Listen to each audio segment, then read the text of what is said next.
¿Qué tal, estimados alumnos? Les saluda su facilitadora Ana Delia Gallegos Castañeda. Vamos a comenzar en esta ocasión a platicar acerca de las actividades de la semana 2. Como siempre, comenzamos con el foro de clase. Para participar en este foro deberán leer muy bien el tema tipos de argumentos del contenido en extenso de esta semana, de la semana 2. También deberán leer el artículo cuyo link se proporciona en el espacio de actividad, la vulnerabilidad humana frente a la cirugía estética, y comprenderlo muy bien. Deberán participar en el foro aportando un argumento deductivo y uno no deductivo del tipo inductivo, analógico o estadístico, y dar respuesta al planteamiento: ¿qué elementos identificaste en tus ejemplos para considerarlos como un argumento deductivo o no deductivo? Bueno, vamos a analizar un poquito esto de los argumentos porque no quiero que se vayan a confundir, y desde aquí va a partir todo lo que vamos a hacer en esta semana, las actividades integradoras. Entonces es bien importante que tengamos muy claro qué son los argumentos y su clasificación. Bueno, primero que nada vamos a ver qué es un argumento. Un argumento no es cualquier parte del texto, no es cualquier párrafo, no es cualquier expresión. Como ustedes saben, hay diferentes tipos de textos: los narrativos, los expositivos, los descriptivos, y en este caso estamos analizando textos argumentativos. Pero como ustedes también sabrán, en un texto argumentativo no todo el texto van a ser argumentos. Todo escritor necesita, para darle coherencia a su escrito, incluir fragmentos narrativos, descriptivos, expositivos y argumentativos. En este caso, el texto es primordialmente argumentativo, y es importante que nosotros aprendamos a distinguir cuáles son los argumentos, que aquí obviamente van a ser muchos, pero es necesario que los ubiquemos correctamente. Bueno, un argumento no es una oración cualquiera, sino que es una construcción que proviene de una postura que quiere decir pues una idea que tenemos nosotros a favor o en contra, un concepto, una opinión bien fundamentada. Bueno, y tiene una estructura bien organizada a través de premisas y conclusiones. Esa es la clave de todo en un argumento. Para que una frase, un texto, un párrafo sea argumentativo, pues tiene que tener premisas, y esas premisas nos tienen que llevar a una conclusión general, pero el texto de alguna forma va a ir entrelazando esos argumentos. Vamos a ver cómo puede ser premisa más premisa y llegar a una conclusión, o de una conclusión vamos a partir a una premisa y a otra premisa. Entonces aquí es como vamos a empezar la clasificación de los argumentos, dependiendo de su organización. Pero vamos a ver primero qué son las razones o premisas. Pues eso es precisamente una razón. Dice: las premisas son afirmaciones mediante las cuales se ofrecen razones para defender nuestro punto de vista. La conclusión es la afirmación a favor de la cual estamos dando esas razones. O sea, esas premisas nos sirven para apuntalar nuestra conclusión, nuestra primera afirmación. En general todas son afirmaciones, pero estas afirmaciones nos llevan a una conclusión. Esa conclusión también le vamos a llamar inferencia, porque es el razonamiento que nosotros abstraemos de las premisas que se nos están presentando. Bueno, aquí hay algo bien fácil que nos va a ayudar mucho a saber cuáles son las premisas y cuáles son las conclusiones: los indicadores. Aquí tenemos los indicadores más comunes de las premisas. Estos serían puesto que, ya que, pues, cómo, por qué, dado que, debido a que. En fin, hay muchísimos. Para que ustedes se familiaricen más con esto, pueden consultar en el contenido de la unidad 1, en el material en extenso de la unidad 1, en la parte final, en el tema 7, viene esto muy bien explicado.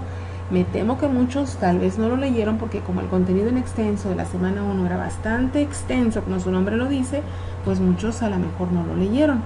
Bueno, vamos a ver ahora los indicadores más comunes de la conclusión. Por lo tanto, así pues, luego que, ¿verdad? No es tanta la palabra, sino la idea que nos está dando esa alocución adverbial o de preposiciones que nos van a llevar a algo. Nos están diciendo que esto nos lleva al otro, ¿verdad? De modo que, de suerte que, se concluye que, consecuentemente, en fin. Son muchísimas, no acabaríamos nunca. Lo importante es que ustedes abstraigan la idea de estas frases que nos van a llevar a la conclusión. Y esto lo vamos a encontrar generalmente, a veces no lo vamos a encontrar, pero eso no quiere decir a veces que no sea un argumento. Es un poquito complejo, pero a medida que vayamos avanzando en esto de la argumentación, vamos a ver que es muy sencillo en realidad. Bueno, vamos a ver los tipos de argumentos. tipos de argumentos que ya dijimos, que ya vimos en el material en extenso, se dividen en deductivos y no deductivos. Los no deductivos a su vez pueden ser inductivos, analógicos y estadísticos. Vamos a ver por qué decimos que son deductivos. Al razonamiento deductivo también se le denomina analítico. Generalmente sus conclusiones van de lo general a lo particular. En este tipo de argumento, el contenido informativo de la conclusión está en sus premisas. Vamos a ver un ejemplo. Algo sencillo, después vamos a ver algo más complejo. Todos los teléfonos inteligentes tienen aplicaciones de redes sociales. iPhone es un teléfono inteligente. iPhone tiene aplicaciones de redes sociales, ¿se fijan? Lo primero que se mencionó, al final de cuentas viene la conclusión. Observa que lo que se concluye está contenido en la premisa inicial. Vamos a ver un ejemplo de argumento. Este lo tomé de ahí, del texto que ustedes con el que van a trabajar en el foro de clase.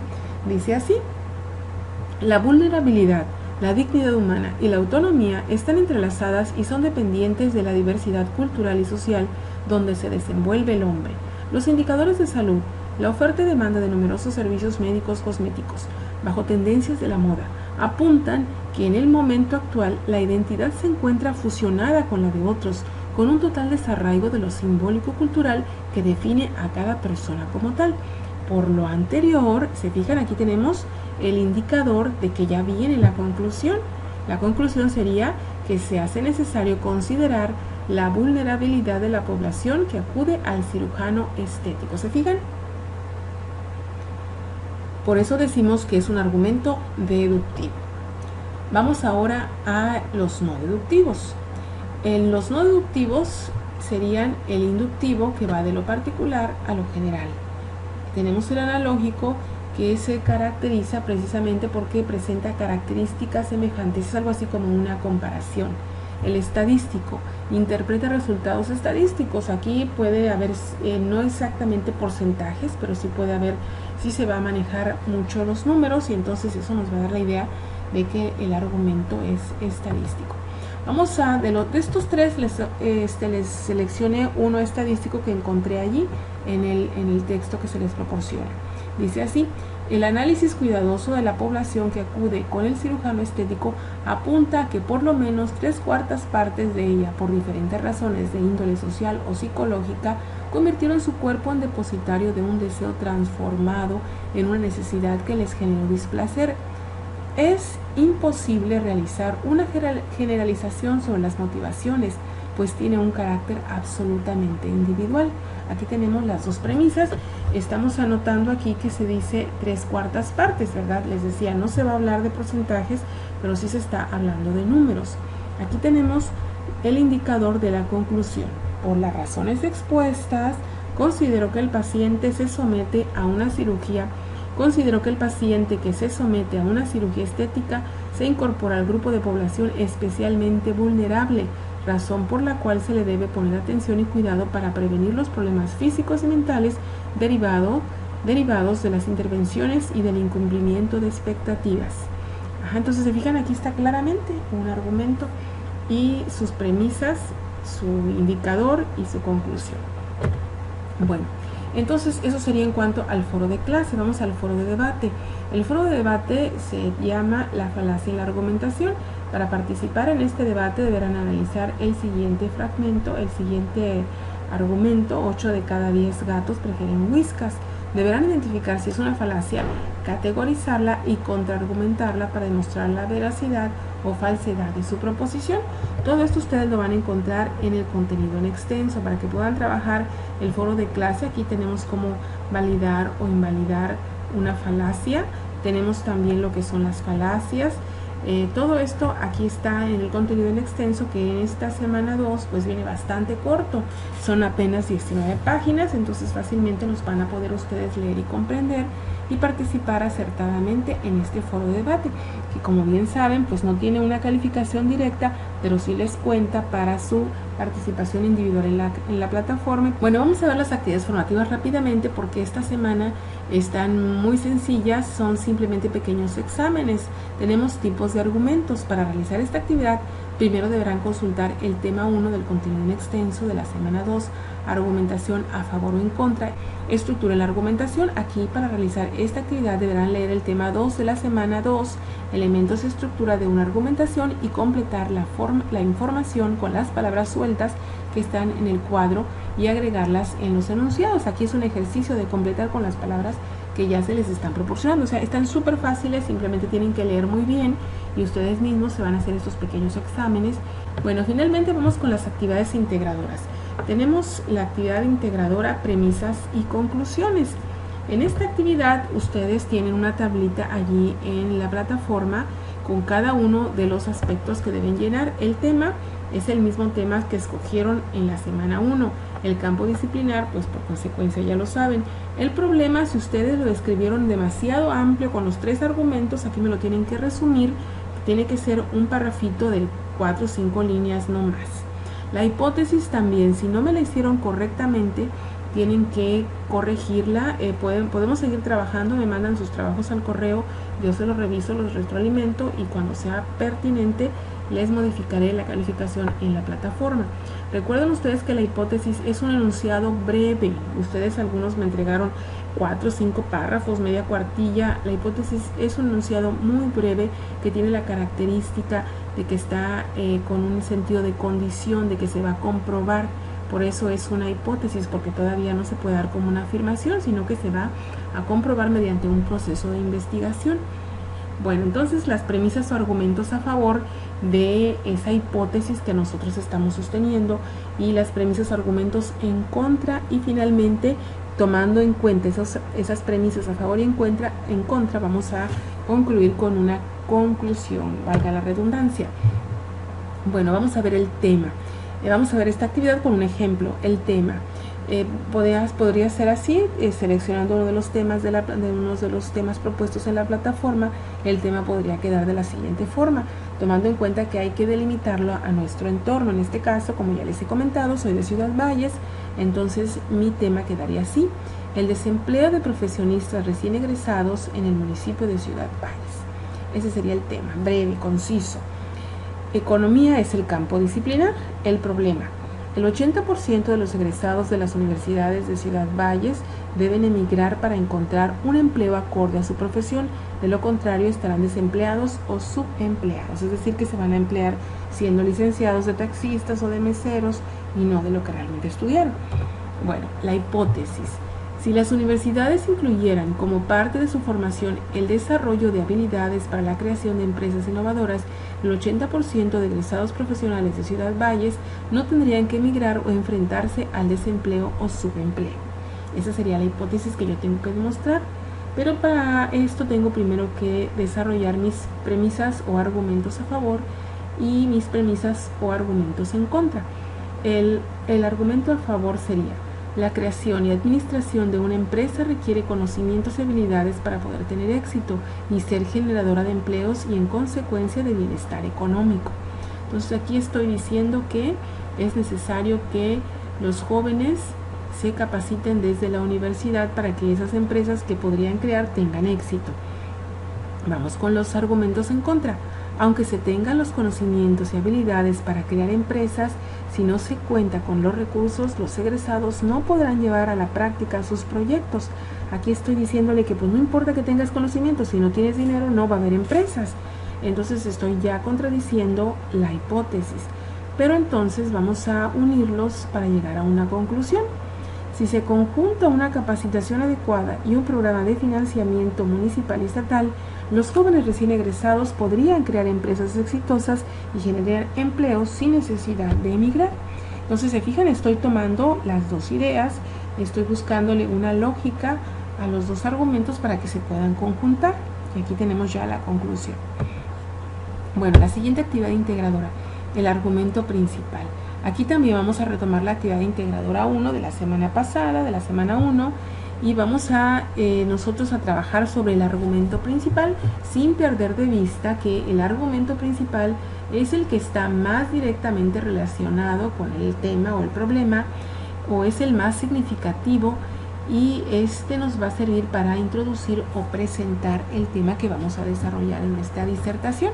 También tenemos una tablita así en la plataforma que nosotros vamos a transcribir a nuestro documento Word, la vamos a hacer como nosotros querramos, utilizando todas nuestras habilidades tecnológicas para que se vea atractiva, o sea, algo que sea atractivo pero moderado. Bien, vamos ahora al ejemplo, el argumento principal. Aquí tenemos nuestro argumento principal retomando la actividad anterior. El rezago económico en que se encuentra Ciudad Valles no ofrece espacios laborales acordes a los profesionistas recién egresados de las universidades locales. Por lo tanto, aquí tenemos ya la frase indicadora de la conclusión. Tienen que emigrar a otros estados y hasta el extranjero. El subargumento debe apoyar al argumento principal. De aproximadamente 180 alumnos que egresan cada año, solo un 20% se queda a trabajar en el municipio. Le estamos dando la razón de que sí emigran. De acuerdo con cifras del INEGI, en los últimos 5 años el crecimiento de las empresas en el municipio de Valles ha sido inferior al 1%, es decir, si existe un rezago económico, no se están generando empleos. El contraargumento debe de rebatir las dos ideas anteriores. Los egresados universitarios emigran porque no obtienen durante su formación profesional la capacidad de generar sus propios empleos, creando empresas para contribuir así a abatir el rezago económico.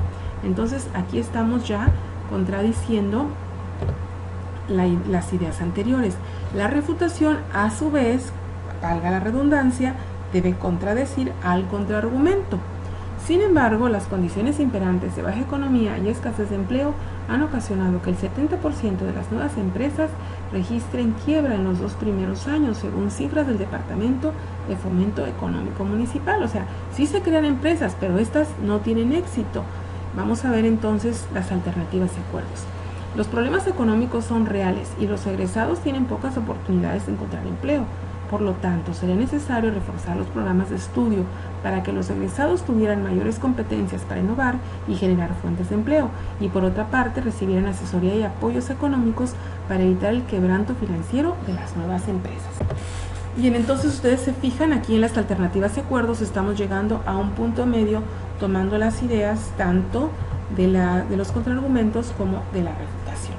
Bueno, entonces, aunque parece un poco complicado cuando leemos las instrucciones, cuando vemos el material en extenso, si se fijan es bastante sencillo y lo único que se trata es de que nosotros seamos bastante analíticos y observadores y que nos basemos principalmente en nuestras apreciaciones personales, que dejemos un poquito de lado tantos artículos que estamos bajando de internet y que estamos copiando y pegando. Se trata de que nosotros mismos analicemos. No es mucho lo que tienen que escribir, pero sí mucho lo que tienen que analizar y reflexionar para poder llevar a cabo estas actividades. Entonces, como les decía en el foro de clase anterior, aquí se trata no de pasar una materia, no de pasar un módulo más, sino de formarnos como ciudadanos participativos, ciudadanos con opiniones, porque somos capaces de analizar y argumentar a favor de nuestras ideas. Por eso es bien importante este módulo, así que por favor échenle muchas ganas y si tienen dudas con sus anteriores actividades, contáctenme en la mensajería de la plataforma o por el correo para que podamos seguir trabajando. Igualmente, si tienen dudas de lo que les he planteado aquí en este video, coméntenme y les hago otro sobre los temas específicos que no les hayan quedado muy claros. Bueno, por ahora los dejo. Quiero que este video sea bastante corto para que no tengan muchas dificultades en estarlo consultando cuantas veces lo requieran. Hasta la próxima.